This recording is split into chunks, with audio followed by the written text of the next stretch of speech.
শহর কিংবা গ্রাম সবখানের জনজীবনেই চলতে ফিরতে আমাদের প্রয়োজন হয় ঋণের। সেটা হতে পারে ব্যক্তিগত লোন, আবার হতে পারে ব্যাংক লোন। অল্প টাকা হলে মানুষ সাধারণত ব্যক্তিগত লোন বা ভোক্তা ঋণ নেন। এই ঋণ সাধারণত ব্যক্তিগত কাজে বেশি ব্যবহৃত হয়। আয়ের সামর্থ্য অনুসারে গ্রাহককে এসব ঋণ দেয় ব্যাংক ও আর্থিক প্রতিষ্ঠানগুলো। সাধারণত চাকরিজীবীরা ব্যক্তিগত ঋণ বেশি নেন।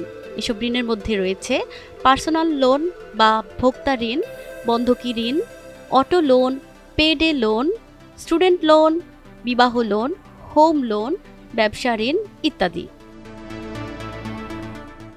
বেশিরভাগ মানুষ সাধারণত পার্সোনাল লোন বা ভোক্তা ঋণ নিয়ে থাকে। আয়ের সামর্থ্য অনুসারে গ্রাহককে এসব ঋণ দেয় ব্যাংক ও আর্থিক প্রতিষ্ঠানগুলো। এই ঋণের সুবিধা হলো আপনি যে কোনো কাজে ওই টাকা খরচ করতে পারবেন। ঋণের বিপরীতে সাধারণত জামানত দিতে হয় না।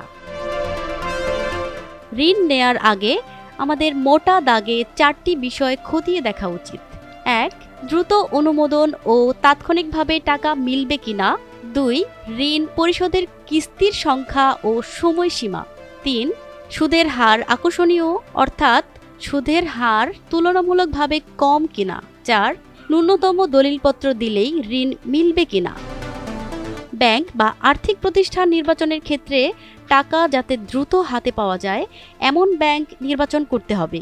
সাধারণত যে ব্যাংকে গ্রাহকের ব্যাংক হিসাব থাকে সেই ব্যাংক থেকে ব্যক্তিগত ঋণ নিতে স্বাচ্ছন্দ্য বোধ করেন তারা।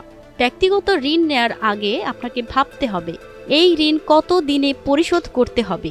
বেশি সময় ধরে ঋণ পরিশোধ করার সুযোগ থাকলে প্রতি মাসে কিস্তির পরিমাণ কমে যায়।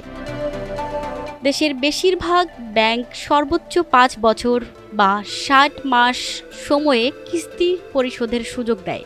আপনি ভেবে দেখুন আপনার জন্য কিস্তির সময়সীমা কতটা উপযোগী। কিস্তি পরিশোধ কিভাবে করা হবে তাও নজরে রাখতে হবে। সুদের হার কত তাও দেখতে হবে।